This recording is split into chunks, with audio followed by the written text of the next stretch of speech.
Greetings, folks. I'm going to abbreviate my usual opening. The company is Smith & Wesson. The bullet is the Hornady 9mm critical defense round, and the gun is the Smith & Wesson M&P Shield. There you go. I just cut off probably about 5 minutes of talking right there that I usually would have done. I'm trying to make my videos shorter, folks, for you. This is the Smith & Wesson M&P Shield 9mm. This gun is also offered in 40 Smith & Wesson, but I wanted the 9mm because I wanted a little bit less recoil in my smaller guns. If I get a 40 Smith & Wesson, it's going to be in something a Glock 23 or bigger, which you saw my Glock 23 video. And I've also had two other 40 Smith & Wesson guns that I can think of just off the top of my head for now, in the Smith & Wesson SD40VE and the Sig Sauer SP 2022 in 40 Smith & Wesson. 40 Smith & Wesson is a great round, but right now we're talking about 9mm. And here it is. Elvis is still in the building. You guys remember my other video on the Smith & Wesson M&P Shield was the unboxing, and you guys knew how excited I was about getting it. Oh my frickin' God, after all the time on waiting list and being laughed at by dealers, finally Bud's Guns comes up with it. And I was so excited by the time I finally got that pistol, I was just peeing my pants. Here it is though, and I'm still peeing my pants because this is a wonderful gun. The best single stack 9mm pistol that I've had so far. Now granted, I have not had the Walther PPS, and I know that the Walther PPS is an outstanding pistol.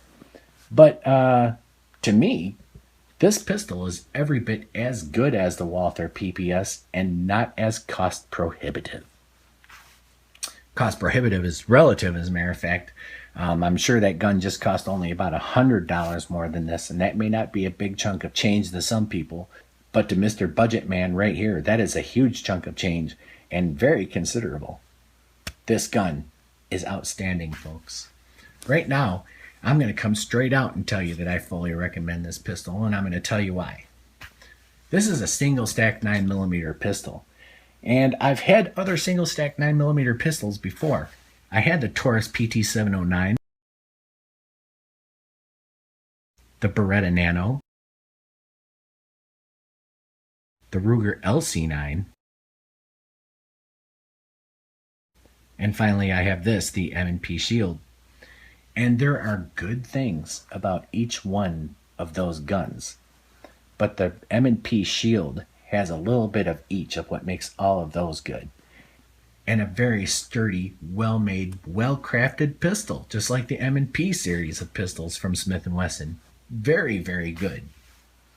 Now, am I saying that this is better than Glock or Sig Sauer or H&K? Nope. And I'm also not saying that they're better than this either. That's things about guns in this modern market for selling guns, is that they're all outstanding now. They're making fantastic guns because the market is just loaded with great stuff. This is a single stack 9mm pistol, and as you can see, it's very thin. That's because it's single stack. I'm going to point out right now that this little lip here on this magazine, I bought this Pierce extension, and I replaced the flush fit magazine base plate right here with this just because I like a little bit of extra real estate for my pinky. However, the flush fit magazine base plate did not present any problems to me, and I still shot that very well. It still felt great, and ergonomically, no matter what magazine I'm using in this pistol, be it this one here or the extended single stack, also 8-round magazine, this is a very, very comfortable gun. I love the way this gun feels in my hand. Visually, ergonomically, the 3-dot sights are outstanding as well. Let's see if I can get some focus going here. This gun is pretty much point of aim. Wherever that little white dot is in the center, that's right where the round is going, guaranteed. That is, of course, unless yours just comes in with the sights slightly off, and that can always be adjusted by your local gunsmith or by sending it back to Smith & Wesson. They'll be more than glad to do it for you. And folks, chime in if you want to in the comment section, but I am not sure if Smith & Wesson makes a left-handed M&P9. They might. I think the magazine release here, I do believe that can be switched over. But as for the other features, I am just not sure. Somebody let me know. This gun is very easy to use. Now on this side you have the slide catch / slide release. Operates very logically. But also on this gun on the back, and this is for some people, not me, but there is a manual safety which is easy to engage and disengage. Not a problem. You have to adjust your grip a little bit, but unless you don't mind like feeling with your knuckle, and it's kind of awkward there.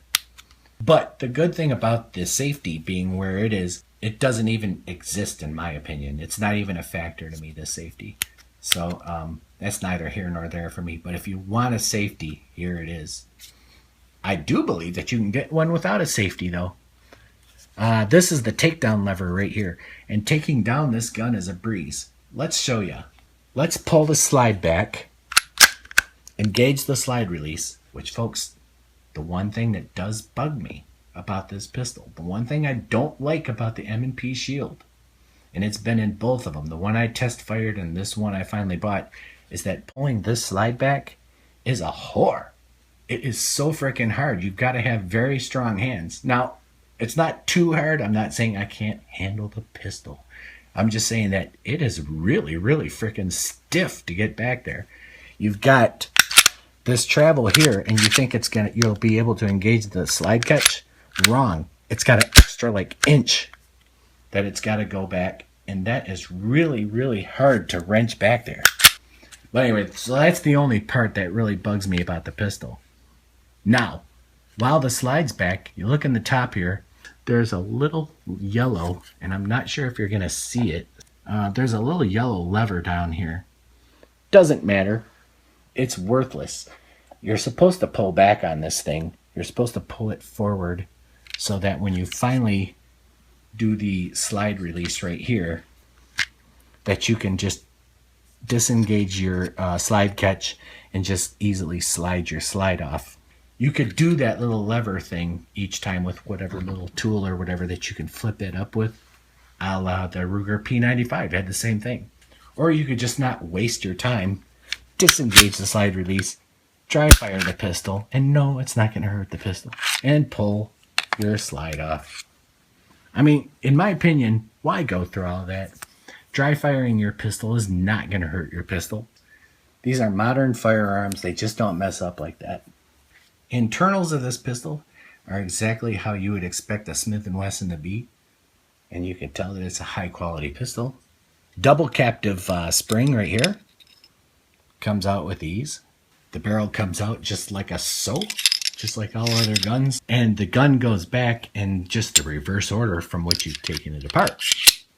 Put your barrel back in, install your double captive spring here, push in, fits well, get your frame, slide it onto its rails right here, bring it back, engage your slide release, which again is kind of stiff, flip your lever up, disengage, function check, disco, ready to go. This is an outstanding pistol, folks. I am really still happy about this pistol. In the waistband, this pistol feels very good. And the holster I'm using for it is this Galco gunleather holster. Simple, inexpensive. I think this holster was less than 22 bucks at my local gun shop. Fits down there inside my waistband. The gun does not impose in any way. It doesn't even jab into my fat. And it's a very comfortable holster that way. And outside the waistband, I use my other holster here from White Hat Holsters, which is Kydex and leather, just simple leather straps right here. It holds it well against my body, and I can pull a t-shirt over top of this, and it's very comfortable to wear. This pistol compares very closely with some of its competitors, such as the Taurus PT709. The PT709 is its slim series. And it compares pretty much with that. It's 6 inches long, just like the Taurus PT709. Well, actually, this is 6.1 inches. But they're all about the same size. The Beretta Nano is the shortest of them at 5.63 inches. However, they're all right about the same size and they're all right about the same width. 0.90, 0.95. They're all about the same there.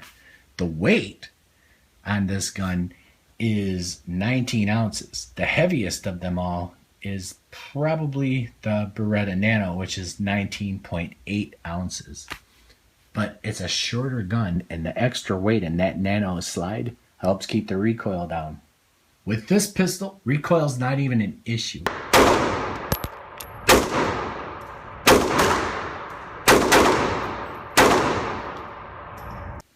The Taurus trigger, the Nano trigger, the Shield trigger, those triggers are all great. They're outstanding triggers. But the Ruger LC9 trigger is really crappy. It took too long to get used to. It was a very long double action pull, and it just took too much practice to get good at that. So I really did not like the Ruger LC9. Now, I also had the Taurus PT709. The Taurus PT709 was a little bit of a problem with its extractor. And once I got those issues solved with Taurus, I no longer had any problems with the Taurus PT709. I could recommend that gun. That's a very good gun.